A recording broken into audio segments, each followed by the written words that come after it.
BHF Foundation, a news program.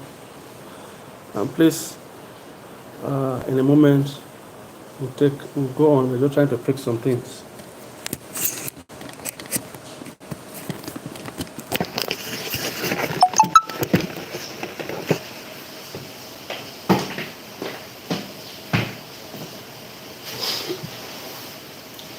Welcome.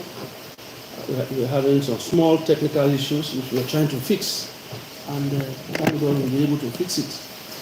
We'll just go on immediately. This is BHF Media, a production of BHF Foundation, a youth organization. We are here primarily to, interrogate the news, some of the news in the media, making the rounds around the world, especially as it concerns the youth. As it concerns the youth, so we try to look at the news and try to see how we can give our own perspective to what is going on around the world. At the moment, the war is still on, the crisis is still on. The war between Israel and Hezbollah, Hamas, the Iraqi militias, the Islamic Jihad, the Houthis, and their number one principal agent, Iran. The conflict is still on as of today. The IDF said they've destroyed 3,200 sites of Hezbollah. They were also displayed thousands of ammunitions, AK-47, and all kinds of ammunition, sniper rifle that was seized from the tunnels. We also saw some tunnels, large tunnels that move straight to the border, very close to the border, and moving even into Israel. It's quite unfortunate because with some of the things we've seen now, you know that the Hezbollah terrorist organization must have spent thousands and thousands and thousands of naira.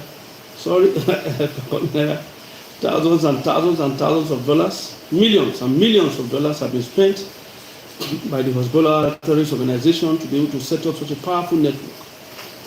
We saw a lot of the ammunition that was seized by the IDF. We've seen a lot of tunnels, underground tunnels, sophisticated underground tunnels that vehicle can drive in, bike can drive in, all kinds of things can drive in. So you know definitely that this current war that is taking place now between the IDF and Hezbollah and Hamas is something that has been planned for a very long time. And apparently, with the kind of ammunitions that we saw today and the kind of preparations, it is alleged that they wanted to carry out the same system of attack that Hamas carried on in October 7th of last year. So primarily they wanted to repeat the same thing again. It's quite unfortunate because the question you begin to ask, although you don't need to ask for where they get the money to be able to make this kind of solid preparation, the ammunitions, the tunnels, sophisticated tunnels, the money that is supposed to be involved, hello, you're welcome, the money that's supposed to be used to build up Lebanon, the Hezbollah have used it to build up ammunitions. You know, the kind of ammunitions and the kind of preparations, the kind of tunnels that have been set up just to destroy Israel. So you can imagine the kind of investment that Iran have invested in the project of destroying Israel alone. So it's look as if the entire money they make from oil is just towards destroying the state of Israel. But unfortunately, it's Bakari, like we always said. Where is your? Okay, you're broadcasting from Nigeria. This is Nigeria. Somebody is asking, where is your? Okay, we're locating from Nigeria. This is Nigeria in West Africa, and it's quite painful. Because some of this money will have been useful to the Lebanese government. There's no fault. I mean, it's a common knowledge that the Lebanese nation is a failed nation. The country is completely failed. It's a failed nation. For the past 5 years, Their currency is one of the worst in the world. Nothing much is happening there. They are barely surviving. And at the same time, you begin to see such huge investment, not on the people of Lebanon, huge investment on Hezbollah. And so these are some of the things that is still bothering us. It's still bothering the sane world. Now some of these ammunition, some of these weapons have been destroyed, as I said before. Most of them have been seized, destroyed. Over 3,200 locations have been bombed, chartered by the IDF warplanes. The top commanders have been completely eliminated. The top hierarchy have been eliminated. And just like we reported yesterday, the IDF also confirmed that the number 2 man of Hezbollah has also been eliminated. So at the end of the day, you'll find that these resources have been wasted. The money that they will have used for something better, they've invested on a project that is not succeeding. And just because they were failing, Iran himself decided to see, out of frustration, they decided to launch about two separately. They've launched 2 separate attacks on the state of Israel. Close to 350 missiles have been shot from Iran into Israel. And now the Israelis are preparing for retaliation, to retaliate against the attack by Iran. But just like we said yesterday, someone within the American intelligence system was able to leak the preparation of the Jews, the IDF, maybe probably to the Iranian government, and so they've been able to. So they seem to be slowing down now on that retaliatory strike. Although Iran have been saying that any attempt by Israel to retaliate, then they are going to destroy the state of Israel. And the truth is that if they can destroy the state of Israel, they will have done it a long time ago. By the time you release 350 missiles from your country into a country like Israel, a nation as small as Israel, a nation that is not even up to 10 million people, what do you want to achieve? So from the beginning, you wanted to destroy them. And so most of this talk they are saying now, I see it as the talk that is coming out of panic. There's no doubt that we need peace in that region. There's no doubt. But there must be an assurance that the citizens of Israel must be safe. They must be safe. There's a United Nations resolution regarding where they are supposed to stay. Everybody knows that. Which they have not obeyed. Instead, for the past 18 years, they've been amassing weapons with the sole aim of destroying the state of Israel. But so far, they've not succeeded. Like I said, they've not succeeded. Instead, the funds that they've been gathering have been wasted. Because a lot of places, most of their operational centers, their missiles and the rest, at least 75% of their armory have been destroyed by the state of Israel, completely destroyed. So I know at the moment, Iran definitely will not be happy seeing that their investments have been destroyed.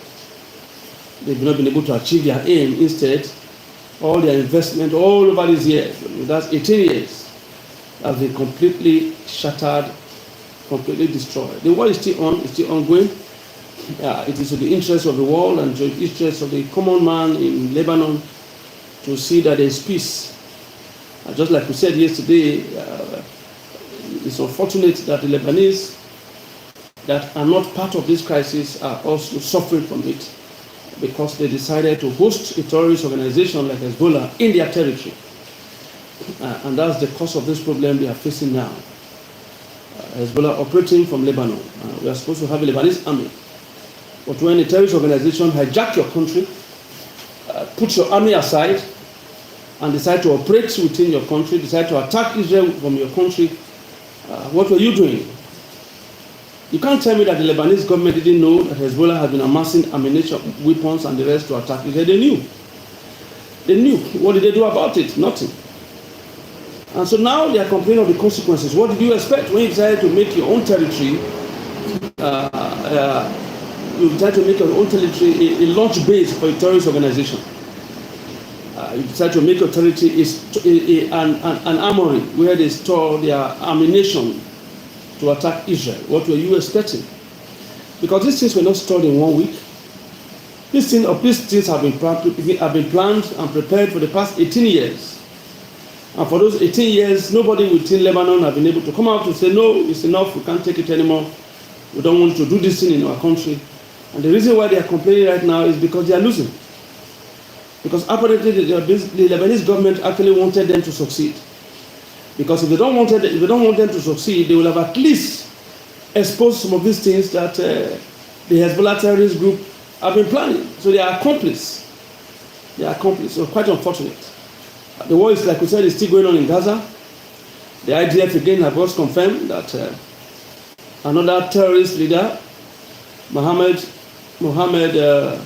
Kewi Abu, have been eliminated, have been given a permanent visa to go where he can receive 72 virgins who welcome him.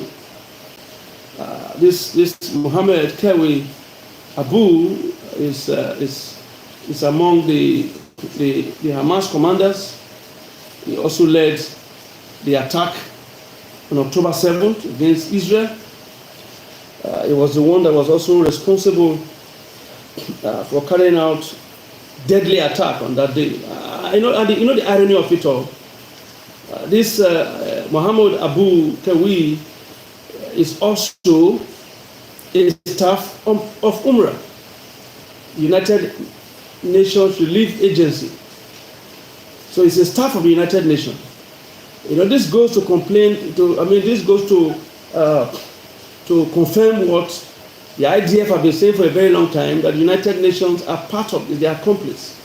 Because it's unfortunate that most of the staff of the United Nations happen to be among this terrorist group. It's something that is still very, very appalling, something that is very annoying. And on this very particular case, the United Nations, yes, have agreed that actually Mohammed Abu Kewi is their staff. It's the staff of the United Nations. So which means most of the UNRWA staff, United Nations staffs, are part of Hamas, are part of the terrorist organization. So are you going to say right now that the United Nations is gradually becoming a terrorist organization? Because it's something that seems to be confusing. When each time they begin to announce that United Nations staffs are also part of the attack of October 7th. And it's very difficult to explain. Because the United Nations is supposed to be a honorable body. The United Nations is supposed to be an independent body. But a situation where the staffs of the United Nations were also part of those that attacked Israel on the 7th of October. Those that carried out this inhuman attack.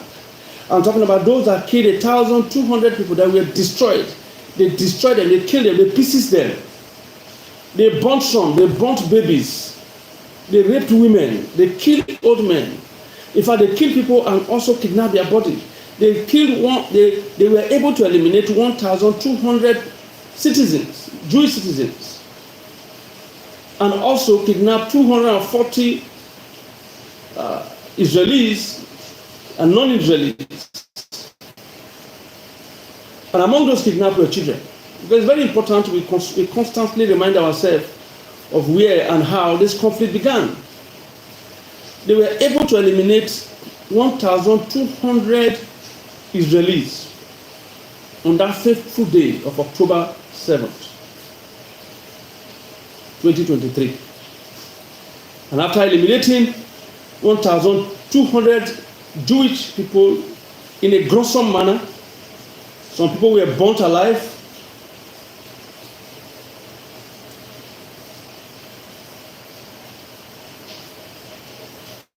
I try to see some of the messages they are sent there.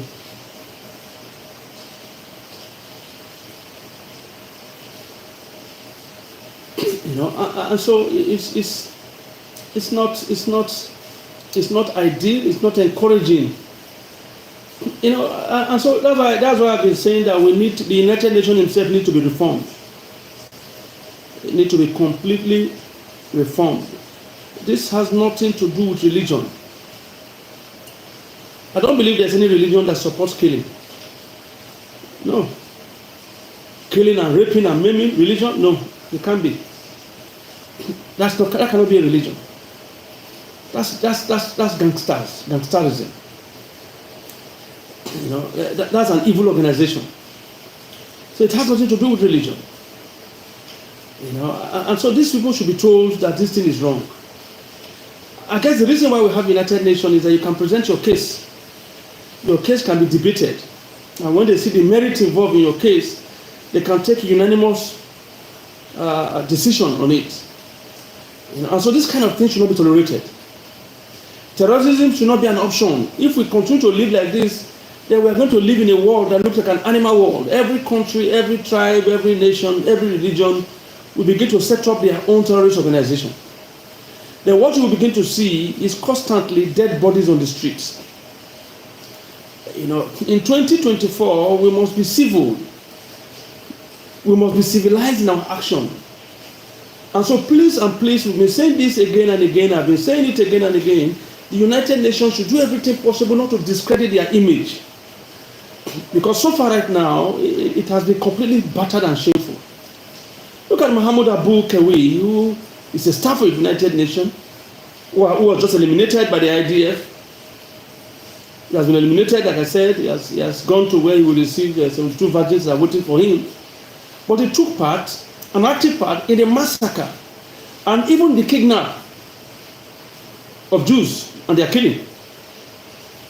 Meanwhile, it's a staff of the United Nations, it's a staff of UNRWA. How do you explain it?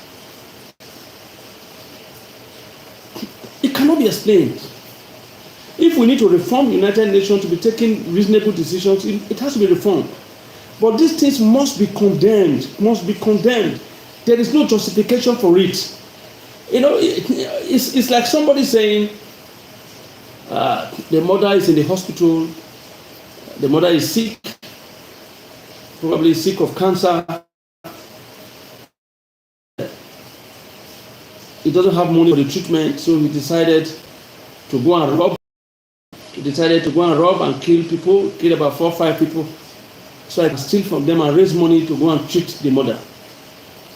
I don't believe any police or any government establishment will be able to look at the guy in the face and shake his hand and say, you have done well. You want to treat your mother? That's it. You have sympathy for your mother, you understand. But in raising funds to treat your mother, killing others, raping, killing, and maiming and destroying should not be the process, should not be part of the strategy we use to raise money. It must be condemned. And so if they have grievance against the Israeli, there's a better way to solve it than moving in and killing unarmed civilians, raping them. And as we're talking right now, over 101 are still in their captivity in a terrible condition. So as many that are supporting them, as many that are listening to me now, they should imagine they are the ones that are there, or their sister, or their children, or their relative. For over a year now, they have been in Hamas dungeon. Most of them have been sexually abused. They've been there under terrible, inhumane conditions. It's not acceptable. There is nobody that will see such a thing, and I don't know how to put it. It's just not acceptable. It's just not acceptable. So please, we must do everything possible to see that this thing is condemned.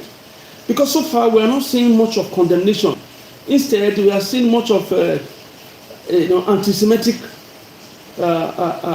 protests around the world. Yes, the retaliatory strike by the IDF might be too much, might be excessive. About 45,000 people have been killed so far, including the Hamas terrorists. But the question is that if they have released their captive, will they still be? They will not have any moral justification to continue what they are doing. That's the truth.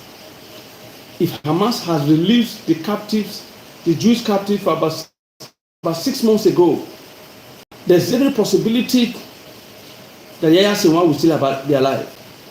If Hamas have agreed to a ceasefire and release the captive, the hostages, 6 months ago, most of the leaders of the Hamas terrorist organization, will still be alive today.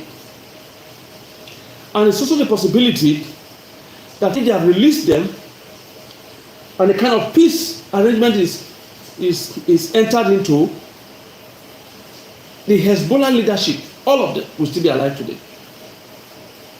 But now what have they gained? The Hamas leadership wiped out. Hezbollah leadership wiped out. And as we are talking right now, more and more and more of those leadership will also be wiped out progressively. 75% of the Hezbollah ammunition destroyed. Lives destroyed. And so you must know when to stop. It is not cowardice to stop. It is not. It is not. We want to interrogate some of all these issues because the whole thing is we need to put an end to it. It's not just putting an end to what is going on now, just a ceasefire today, and in the next 1 year, the process starts again. No. They must have a permanent solution. So at least we know that for the next 20, 30, 40 years, there will be some level of peace. Because with what I'm saying right now, there will definitely not be permanent peace. It has been going on for years. In fact, there was this question that was asked. The Palestine today, now, in Gaza, the citizens of Palestine today in Gaza, are they the same Philistines that we have that historically have been at war with the Jews for more than 40 years now, more than 3,400 years, more than 4,000 years now. Remember? Goliath was a Philistine. And historically, the Philistines have been fighting the Israelis for close to 4,000 years now, like I said. Continuously. They've always been having this combat on a regular basis. And they've been operating from the same Gaza. They've been operating from that same Gaza. They've been fighting the Jews for almost 4,000 years now. The Philistines. And historically, the Philistines have been the enemies of the Jews. You remember the Goliath story? The giant of Philistines that came to challenge Israel, and David went there to fight on behalf of Israel while Goliath was fighting on behalf of the Philistines. The question I want to ask, is it the same Philistines that are Palestine today? Because there is a lot of rumor and discussions going on, opinion, people are saying certain things, that it is the Romans that changed their name to Palestine, that it's supposed to be Philistine, but they were changed to Palestine. I'm not an historian, so I cannot indirectly begin to confirm it, but I know that they were operating in Gaza over 4,000 years ago. So this fight has been on for a very long time. And the question is that if the fight has been on for a very long time, when is it going to stop? Because historically, the land that the Jews are now belongs to them, historically. And the land where the Palestine are now is the same land that the Philistines were occupying. And just like the question I ask now is are they the same people? The Philistines, are they the Palestinians of today? Because they've been on, the crisis has been on for a very long time. So what will be the permanent solution to this crisis? Because the land belongs to the Jews. The Jews have the land the Jews are in now belongs to them. The land of Gaza belongs to the Palestine, the Philistines, if I should use that word. Whether it's the same people, like I said, I don't really know. So this idea that you just want them to wipe, that's the only Jewish nation. Yes, they had a series of war. The Romans attacked them. The Persians attacked them. Remember, Nebuchadnezzar came and took them off to Iran as slaves, because the Persians are the Iranians we are talking about today now. So they came. First it was the Romans, during the Roman Empire. They destroyed the Jews, destroyed the state of Israel. Then the Persians came in. The Persians are the Iranians today now. They came in and also they took them captive. They took the Jews captive to Iran, and they were there for a very long time. They took them to the Persian Empire. Then it was the Persian Empire. Remember the Persian Empire? That's where you have Daniel and co. They were there, Shadrach, Meshach, and Abednego and co. They were all there under the Persian Empire then. So the Persian Empire came in and took them as captives, and they were scattered. They were scattered, and it continued like that for a very long time, until when they were scattered. The Jews were scattered all over the world. We have large quantity of them in Poland. We have some in Germany. We have some in Russia. But immediately after the Hitler's attack on the Jews, when he killed 6 million Jews, where most of them were roasted in gas chambers and killed in Poland and different parts of the world, part of Europe then, when Hitler was invading Europe. A lot of Jews were killed then.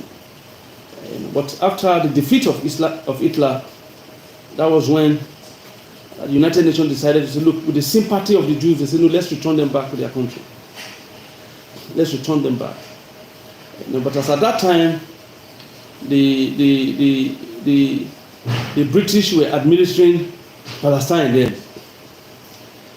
So in 1948, after a lot of pressures here and there, Golda Meir and the rest, Ben-Gurion and the rest, after a series of meetings, the United Nations decided to vote and say, okay, the state of Israel should be created. They created the state of Israel then because they felt they should have a nation of their own. They were no more safe. They were scattered around the world, and that is why Hitler also had the opportunity to kill at least 6 million of them. So to cut a long story short, they were now relocated back to that land, which is originally their land. Originally, the land belongs to Israel. So they were taken back to their land. Remember in 1948? Then again, the crisis continued. Remember the 6-Day War? Remember the War of 1973? So it has been continuous like that. So right from day one, it has been like this. So the opinion that they will have to move the Jewish nation after 75 years from that place where they are staying now, and you want to move them away from there, and you want to take them to where? To bury them, to kill them. But that land historically belongs to the Jews.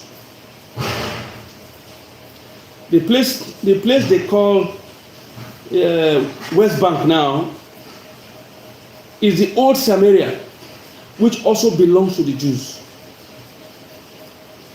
So to me, it would have been better. The two-state solution that Bill Clinton started the Oslo Accords and the rest, blah blah. It was going there. Then come now to Donald Trump, when Donald Trump was the president. The Abrahamic Accord, and they tried to go for a two-state solution, which is okay. So they can have the Jewish state continue, and the Palestinians can also have a state on their own, because now they don't have a state on their own. That was a wonderful decision that was taken then. But again, his time has shown that it will have been a very disastrous situation. I've said once in this program, with what the Palestinians did today now, with what they did October 7th, and with what the Hezbollah are trying to do now, will you agree, if you are the president of Israel or the prime minister, will you agree to a two-state solution? Would you like to have a neighbor that is determined to wipe you out? Because the only thing they talk about is how to wipe away the Jews, not how to live in peace.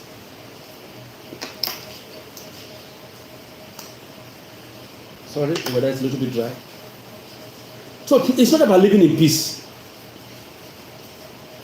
The truth is that they don't want to live in peace. The Arabs don't want to live in peace with the Jews, especially the Palestinians. They don't. And Iran is making it worse. And you begin to ask yourself, what is Iran business is on in all these ones? They are not from Palestine, Iran. So why did they carry on for head like this? Why are they financing this terrorist organization? Is it that they don't have any other thing to do with the money they have? Because I don't know the relationship, apart from the fact that they are all Muslim countries, I don't know the relationship between Iran and Hamas. We have a lot of Arab nations. We have Saudi Arabia, Egypt, United Arab Emirates, we have Jordan, we have Kuwait, we have Iraq. They all want to live in peace. In fact, after the Abrahamic Accord, they signed this. Look at, I love the unity. It might not be that perfect, but again, I love the unity between Israel and Saudi Arabia, Israel and Jordan, Israel and UAE. Why can't Iran find himself in that kind of place? Is it that they are anti-peace? Because Iran is fueling this whole thing. Because if you remove Iran from the picture, the crisis will not be as deep as this. They will have had a perfect solution. The Palestinians and the Israelis would have been living in peace now if not for Iran. That seems to be financing terror. The Iranians are not neighbors to the Palestinians. They are not neighbors. They are not immediate neighbors. So the question is that what do Iran want to gain by destabilizing the region? What do they want to gain by destroying Israel? What do they want to gain? Do they want to annex Israel to be part of Iran? It's something that is difficult to understand. And look at the mass casualty. Look at the death, look at the destructions, look at the number of people that have been killed on both sides.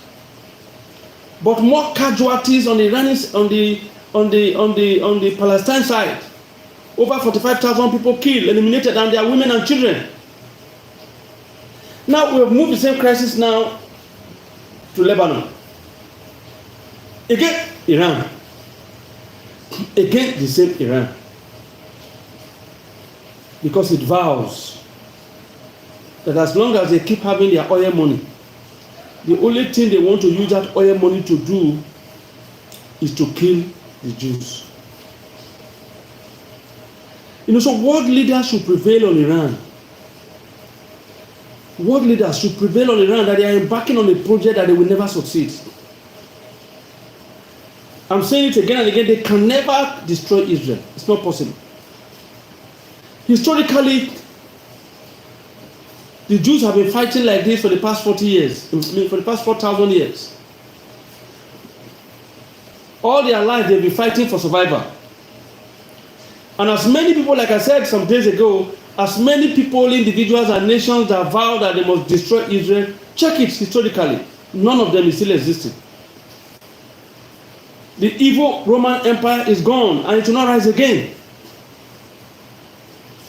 Check them one after the other. All the kingdoms that have vowed that they must pull down Israel, they must destroy Israel. Where are those kingdoms today? Where are those individuals today? They are nowhere to be found. So the Iranians should be very careful. Because there's nobody that embarks on this journey that ever succeeded for the past 4,000 years. Nobody that's embarked on this fruitless and useless journey of exterminating the Jews that have ever survived. The Jews have outlived them all. Okay, let's look at it now. Nasrallah Hassan vowed that he must destroy Israel. Nasrallah is gone, Israel is alive. The second in command, Safuddin, is gone.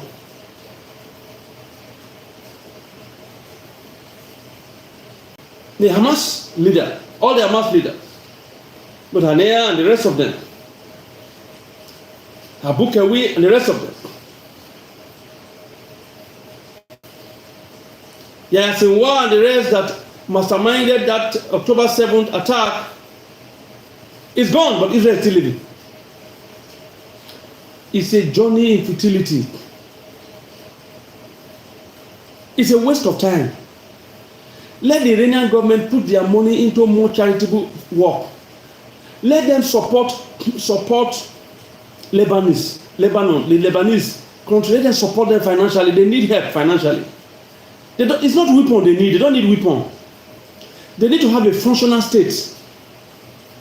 And if they are going to have a functional state, they need cash. Those millions and millions of dollars that close to $1 billion that Iran is sending to Lebanon to Hezbollah every year. Imagine if they are giving it to the Lebanese government to help build up the economy. If you have money, use it for the betterment of humanity. Don't use it for destruction. We are humans. We are not going to stay here forever. They should not bring religion into it. This has nothing to do with religion. Because any religion that tells you to kill people cannot be a religion that is from God. How can? It's not. Any religion that tells you to kill cannot be from God. Cannot be. What we need is peace. And I pray that at least in the next 1 week or 2 weeks, let there be peace. Let the people of Gaza return back. Let there be a worldwide humanitarian meeting, fundraising to be able to build Gaza again. But for them to be able to build Gaza, this fighting must stop. And for the fighting and the war in Gaza to stop now, then the people must return back. They must return back the captives. The captives that are remained, the hostages that are remained, should be returned back. Because you can't be talking about peace when the Israeli hostages are still there in Gaza dungeon. They are still in their tunnels. You can't be talking about peace. You can only talk about peace when these people have been returned back to their homes, returned back to their families. Even the dead bodies should be returned back. Because we all are in a hurry to see peace. So the children, the women and children in Gaza right now can return back to their homes. That is what we are asking. That is what we are hoping for. This is BHF Foundation. Please, we want you to subscribe to this station. It's a youth organization where we try to educate the youths and also interrogate the news, make it around the world, and also begin to drop one or two informations on how to help build up the youths. We want you to subscribe. We are going to 2,000 now, so we are going to 2,000 subscribers, and we want to get to 3,000 subscribers before December. So in the next 2 months plus, we want to be able to have 2,000 subscribers, 3,000 subscribers rather. And so for us to do that, please subscribe, like, share, tell your friends to subscribe on it, because we try as much as possible to interrogate 1 or 2 issues that is going around the world. We're also happy because it seems as if there's gradually going to be peace between China and India. The 2 leaders, Putin and also the president of India, and they met at the sideline. The president of China and the president of India, they met in the sideline in Russia, where they were holding the BRICS meeting, so there can be peace along their borders. So the thousands and thousands of security agents that have been sent to the borders can reduce, so there can be a level of peace. And we hope for peace, just the way we still hope for peace. Also between Russia and Ukraine. One of the statements that the Indian president said to Putin that they should do everything possible so they can have political settlement, so they can the war that is going on right now between Ukraine and Russia can come to an end, because it's a war that is not was not properly managed. Putin has his own fears, and you won't blame him for having that his fears. You cannot be having a neighbor that belongs to not NATO very close to you, which means as a member of NATO, Ukraine now can begin to have ammunitions and the rest, missiles pointed at the border of Israel. Pointed at the border of Russia. So let's tell ourselves the truth. Americans will not take it. If they are the ones, they will not take it. And so what the Americans will not take, they should do everything possible to see that they don't take it to others. So in the first place, saying that Ukraine wants to become member of NATO, is wrong. It's not healthy. The Russians must protect their interests, and that's what they are doing there. And it's quite unfortunate that it's not properly managed. And too many people have been killed, both from the Russian side, both from the Ukraine side, for something that was not justified. And I believe it was not properly managed. If the Western world, they didn't manage it well, because obviously the West, they are only interested in their interests. The West want to dominate the world. They want to control the world. They want to tell people what to do. The West believe they know more than everybody. So anything they say is final. Nobody knows anything again apart from the West. That is the mentality of the West. Any small thing they will sanction. They will do sanction. They will do this. They will do this. All is to try and use military might and economic might to control other nations. And it's quite unfortunate. And this was exactly what all the things that gave birth to BRICS. Because this BRICS now is made up of nations that agree with the United Nations, agree with the United States, and agree with the Western world, the way they take their decisions. Everything about the West is about their interests. Look at Niger Republic they got weary and tired of France, and I told the France ambassador and the rest to leave their country, to leave Niger Republic. Because at the end of the day, the French government was for years busy tapping uranium from Niger. 2/3 of the electricity they have in France is being powered by uranium, which they got from Niger. But meanwhile, the entire Niger is living in poverty. They're living in complete poverty, and that has been the style of the West. They just come, find a means to exploit your resources, and begin to give you peanuts at AIDS. The crisis that we're having now, with the crisis you have in banditry and the rest, where did they get their finance from? It's from illegal manufacturing. And if you get there, you can see some Asians, some this, that they're Chinese. They're all there mining the precious stone in Nigeria here. Most of where they are having this illegal precious stone, they collect gold and the rest. You will see Chinese citizens there. You see Asians there.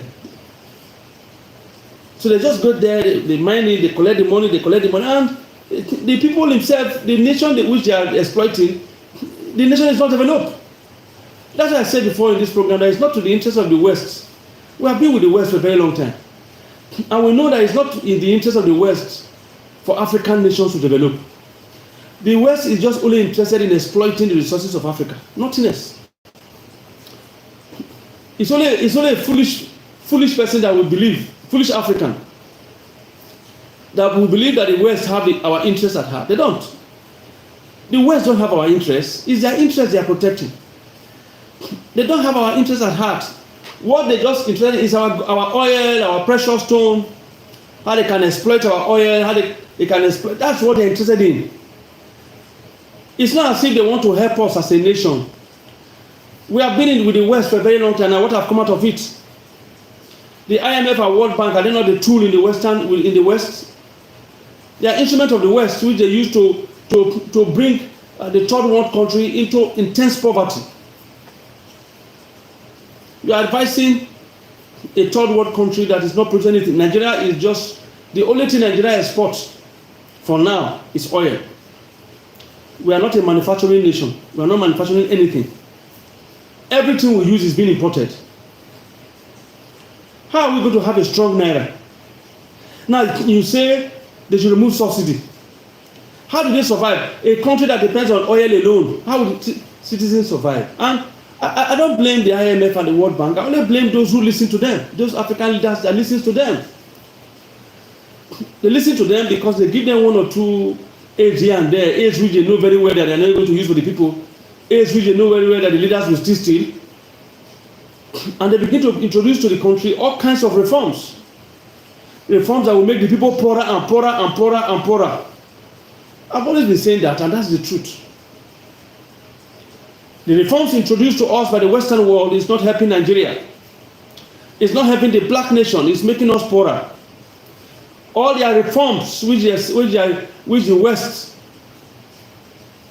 is using, proposing, trying to force Africans to obey, to follow,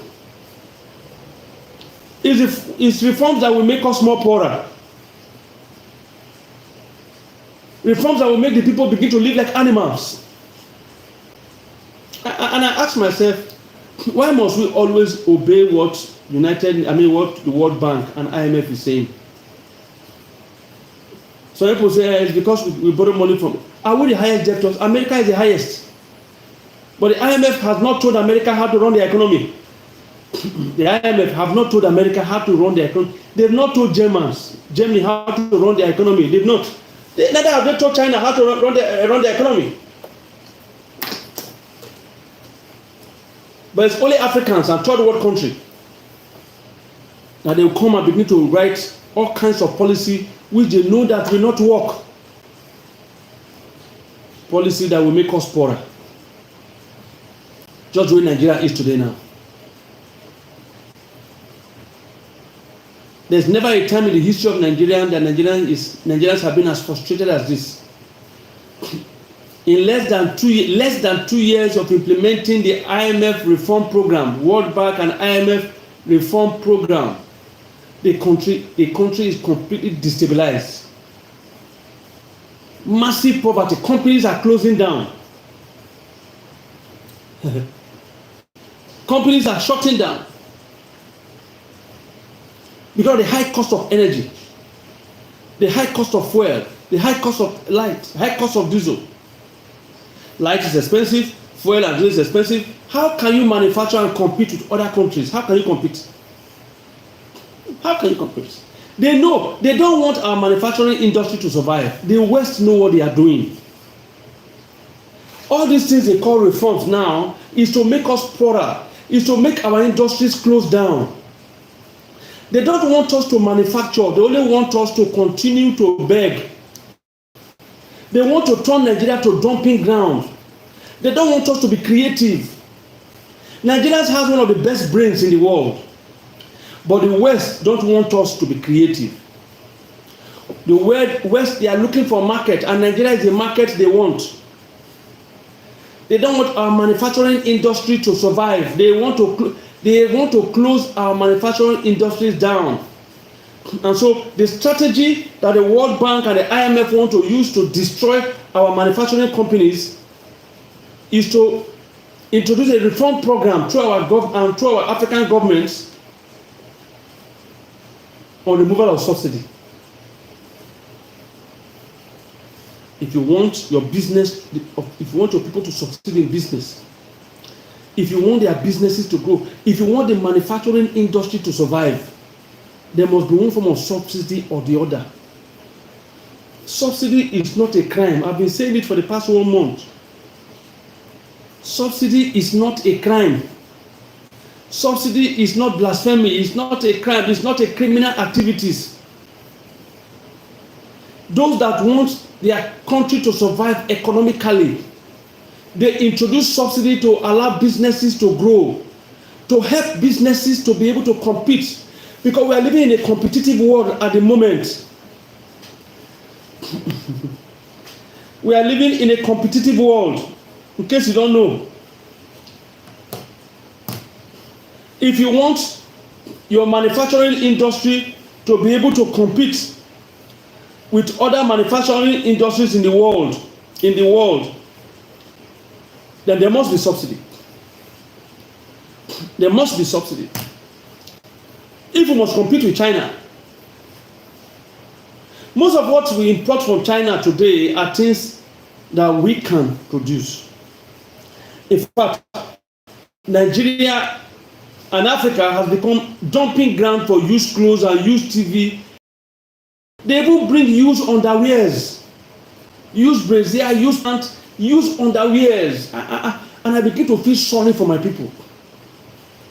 How somebody will go to the market and the pants and underwears and singlets, body wear that he wants to use is the one that somebody has finished using in America and he threw away. That is the one they will bring to Africa, wash it and give us to wear in 2024. Most of the TVs we are using now are used TVs. The TVs that somebody have finished using in the Western world, in Asia. So they've turned our people, turned Africans in the Western world to go round and round and round and round and begin to go to their various dustbin or go to various areas where they throw used clothes, used properties, and pack even used spoons. The other day I saw where they brought pot, spoon, fork, knife, plates that they've used in America, in Europe, in Asia. The plate when somebody have used to eat. You don't use the plate, use the pot tire. He wants to buy another pot, he will send it to Africa. So that they are the ones that are fit to be using used product, used pants, used shirts, used singlet.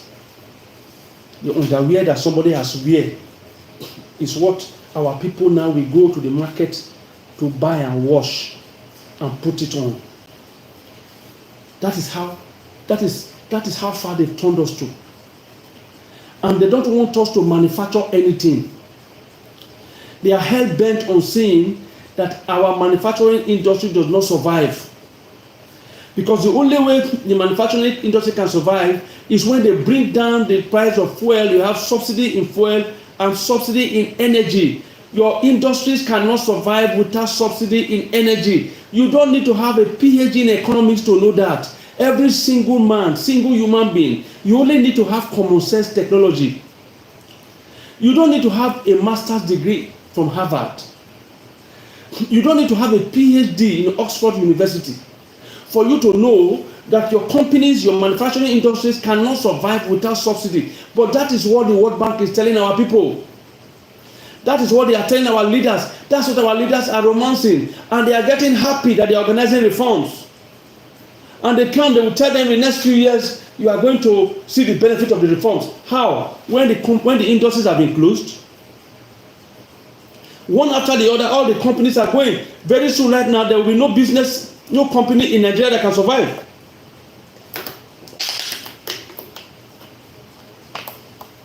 Very soon. No company, no industry can survive in Nigeria. Dunlop and the rest, they've gone. We used to have Leventis those days. Those ones have gone. Kingsway have gone. This one have gone. Dunlop have gone.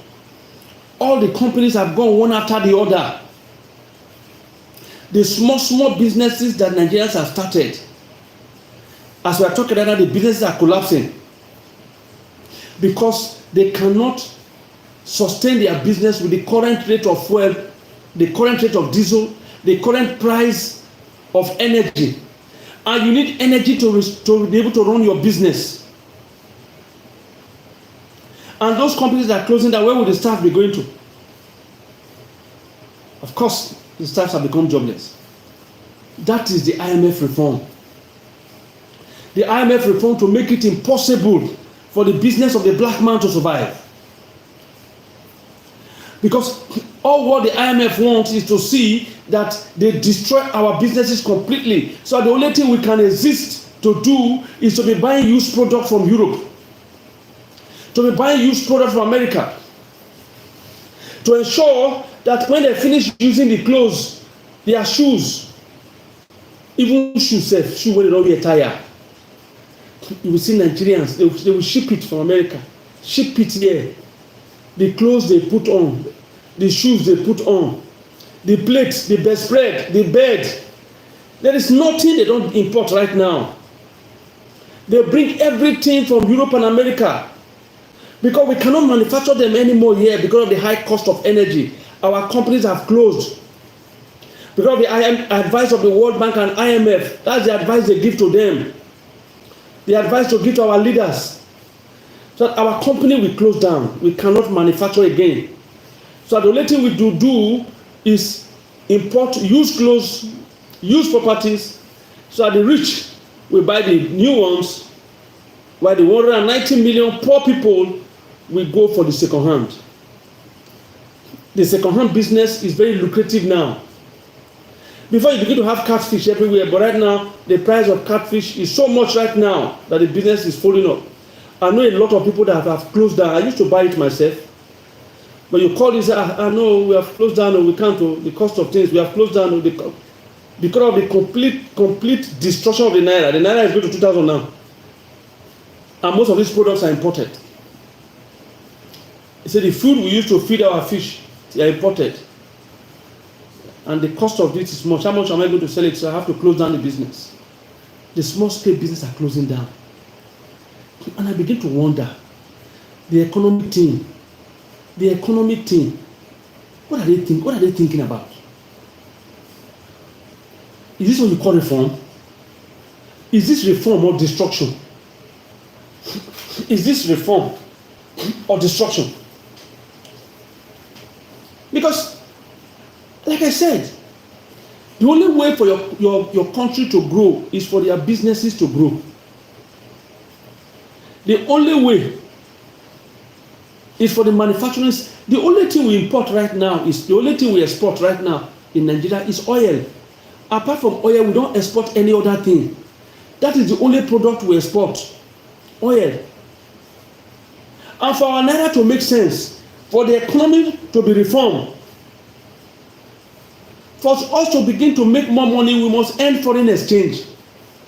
And for us to earn foreign exchange, we must be a productive economy. We must be exporting other things apart from oil, so we can get revenue from other area. Most of the things we're importing right now are things we can create in Nigeria. Most of them. But the businesses are closing down now because the cost of fuel is expensive. Very, very expensive. So a lot of businesses are packed up. The only business that is working right now is politics. Being a member of the ruling party is the only business that is working now. Because one way or the other, you have a way of making money. That's all. Apart from that, nothing else. Nothing else. Show me one other business that is succeeding. Just tell me one. Small scale business. Because you must remember that it is a small scale business that helps to build up. In fact, it is better you have 1 million small scale business working and surviving and flourishing, because that 1 million small scale business, if they are employing five people, 5 times 1 million, you will see how much it is, about 5 million or so. And if you have 5 million you are employing in Nigeria here, one person with the mother, the father, the children, at times the in-laws. So close to 50 million people will benefit when you employ one person. When you employ 1 million people. And you can be able to employ 1 million people. That's why I say it is better you have 1 million small scale businesses employing people and surviving than having only one company, a multi-billion naira company. How many people will live with employ? I thank God for Dangote Group, because Dangote employ more than this government, more than the state government said. Dangote have a lot of staff that is employing and paying salary. The Dangote Group. And I thank God that God will continue to give Dangote idea on how it will continue to grow and grow and grow. Because it's the one right now that is helping us from this oil. I just pray that the price of fuel will reduce. I mean, that is the only refinery we have for the past 28 years. Even the government refinery that have released in 2001, they released about 1.5 billion for turnaround maintenance of the refinery till now. Till now. They should ask the former president what they did with the money. 2021, 1.5 billion was released for turnaround maintenance for our refinery. 2024, the refinery is not working. Money we are not seeing. Money we will not see. The refinery need to work. Every day they will tell you it will soon work. It will soon work. It will soon work. Now we date it today.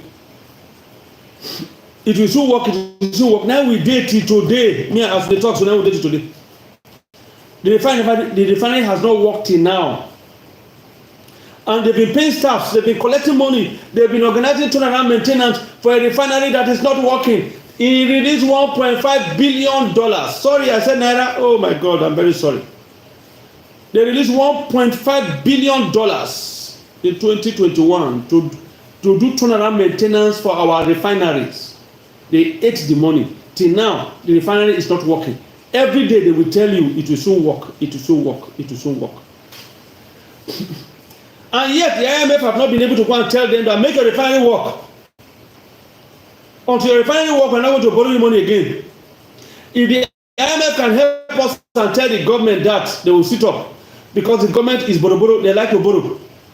And so the only way the IMF can help us and World Bank can help us is to tell the Nigerian government, except when our 3 refineries work, we're not going to borrow our money again. Immediately they will find a way to make it work. Because it's borrow economy. It's a borrow. It's a borrow economy. And our leaders cannot survive without borrowing. They like borrow. Cheap money, just borrow. It's the next person that will carry it. Now, will be that. Because we run a borrow economy, not a productive economy. We live on borrowing. What are we producing? Nothing. What are we producing? Nothing. So please, the IMF should know that the advice they give to the Nigerian government is a wicked advice that is not working. The reform program they gave to us is not a reform program that will reform anything. It's a reform program that will make life difficult for people. A reform program that will destroy our industries. A reform program that will affect our manufacturing industry. Nigerians cannot manufacture anything anymore because of the high cost of living. Like I said, it's a common knowledge now. You don't need to go to Cambridge. You don't need to go to Harvard. You don't need to go far. You don't need to go to Oxford University to know that if you have a high cost of energy, you cannot industrialize. If Nigeria must become an industrialized country, the cost of energy must be drastically subsidized. Drastically subsidized, because that's the only way you can grow in terms of being an industrialized nation. You need energy. The light is not there. How do you grow? You can't afford the light. You can't afford. Power is zero. Power is not constant. And so most industries survive on generator. You don't have, if you have constant power, for example, and you remove fuel on subsidy, so there's no subsidy in fuel, and you subsidize energy, and you have constant power, the pressure on fuel will not be there. The other day I went to buy fuel because the light is not there. So how much fuel will you now use to run your company?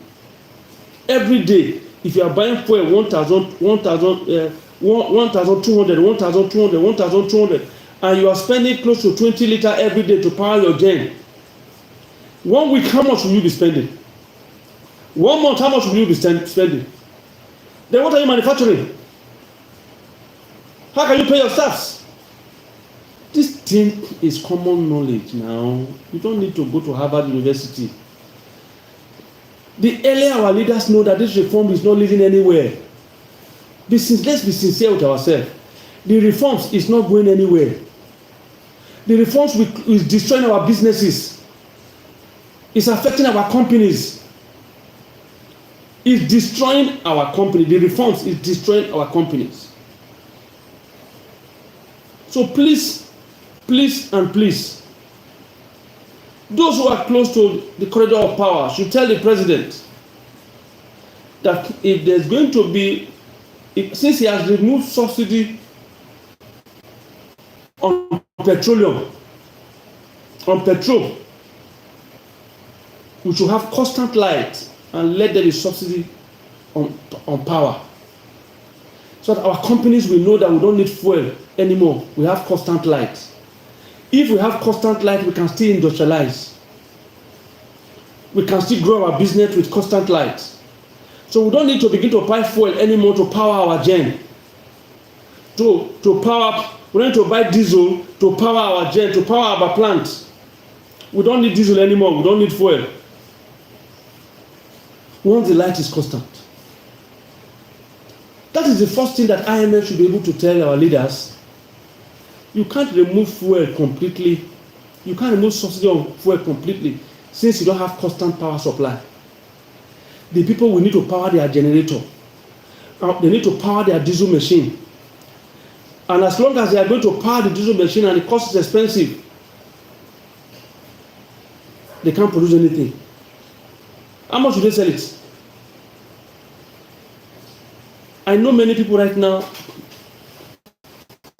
Many people right now have been laid off. Somebody come with that there and say, please, I guess you need assistance, financial assistance. Because, this guy was working before. Tofishaka was doing well, he was working. Until the reform agenda came and scattered his life completely. Now he's sick.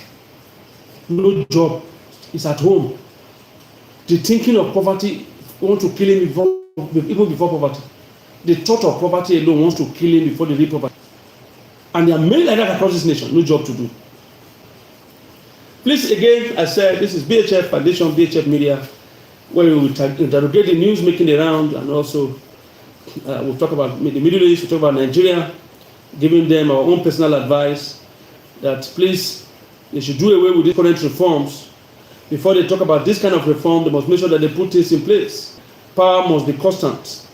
Before you remove fuel subsidy on fuel, you must have constant power. Because with constant power, cheap constant power, so we can industrialize. Because we are tired to be a dumping ground for Europe and America, where they dump even their old clothes.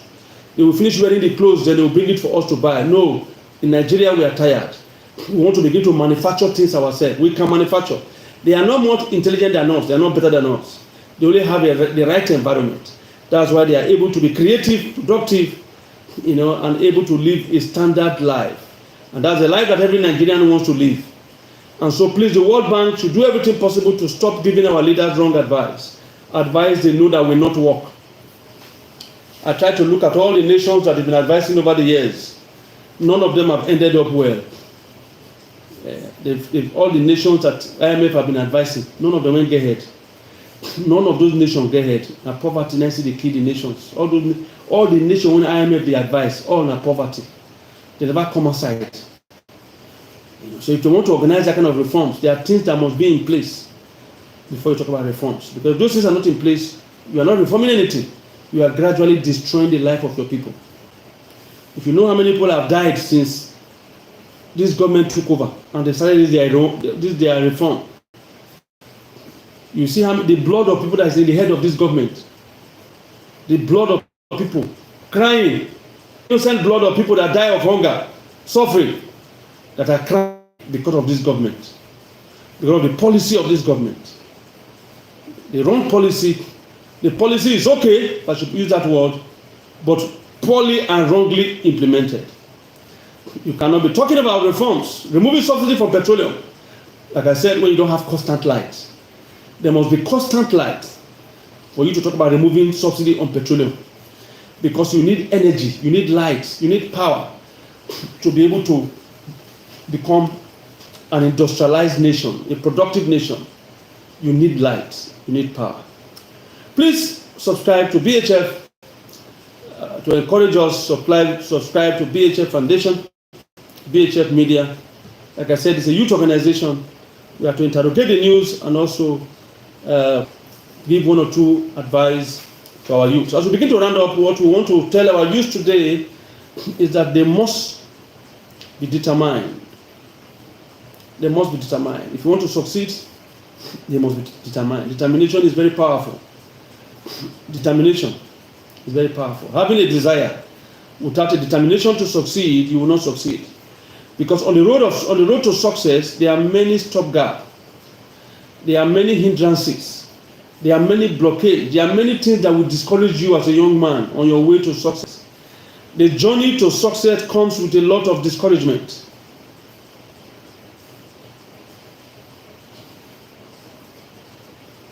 Comes with all kinds of discouragement. The road to success comes with all kinds of forms of discouragement. But for you to succeed, you must be determined. You must burn the bridge. You won't go back. You must tell yourself, I want to succeed. It doesn't matter what I see. It doesn't matter what I face. It doesn't matter my experience now. I am determined. I've made up my mind that I must succeed. I must hit the goal. I am focused. I'm determined. I have a determination. I know where I'm going to. And because you have a destination in mind, and you are determined to get to your destination, you'll be determined. Because there are many hindrances on the way. The road to success is filled with bumps, thorns. All kinds of bumps and thorns are there on the road to success. There are many things that want to discourage you, frustrate you, like the government of today. Frustrate you from succeeding. But you must be determined. You must tell yourself, I've made up my mind, I want to succeed. It doesn't matter what I see now. It doesn't matter what I experience now. I have a goal. I have a determination. I must get there. Just like Mandela spent 27 years in prison, fighting for a just cause. He was prepared to remain in prison until South Africa gained independence. He was determined. Mandela was determined. He refused to be discouraged. For 27 years, he held on to that mandate that South Africa must be free. And I thank God that he was able to see a free South Africa before he died. He believed in freedom. He believed South Africa will be free, and he saw it as a young man. I don't know what you are going through now. I don't know the frustrations. I don't know the hindrances. I don't know the blockage that you are experiencing now. I just want to tell you, just be determined. Don't ever give up. Don't give up.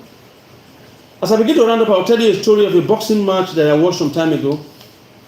There are two guys that were fighting. And just as a means of illustration, one was on the blue side, the other one was on the right side, on the white side, white and blue, white and blue. For about 3 times, the guy on the white side was able to knock down the boxer on the blue side. But each time they knocked him down, before they count up to 10, the guy will rise again. They knock him again, they want to count again, up to 10, he will rise again. In fact, the person that was knocking him down on the white side got tired. Because the more you knock him down, the more he rises again. The guy on the white side kept knocking him down. The 5th time they knock him down, before they count 10, he rose again. I don't know how many times they've knocked you down. Don't stay down. Don't give reasons why you stay down. Rise up again. Rise up again. There's a saying that the righteous man, I don't know whether you have made mistake, you have fallen as you are listening to me now. Rise again. Rise again. It doesn't matter the number of times you have failed. Refuse to accept it. Be determined to succeed. Rise up and move forward. Press on. That's how life is. Good things don't come easily. It doesn't matter whether you're a Muslim or a Christian. It doesn't matter whether you're an unbeliever. It doesn't matter whether you're an atheist. It doesn't matter the kind of prayer you have prayed. It doesn't stop challenges from coming. Challenges happen to everybody. As long as you are alive, you will face challenges. But the most important thing, are you prepared to succeed? Are you determined to succeed? Have you made up your mind to succeed? Then rise up again, don't give excuse. Press on, you will succeed. Until we meet again tomorrow, please don't give up. You will succeed. Be determined to succeed. No matter how intelligent you are, no matter the prayers you've made, challenges come to all men. But don't allow yourself to be weighed down by challenges. Or don't give excuse Why you want to stay behind? Why you want to stay on the ground? Get up before you think. Get up. Stand up. Keep moving on. You can fall 100 times. Stand up. Because when you succeed, people will forget how many times you fail.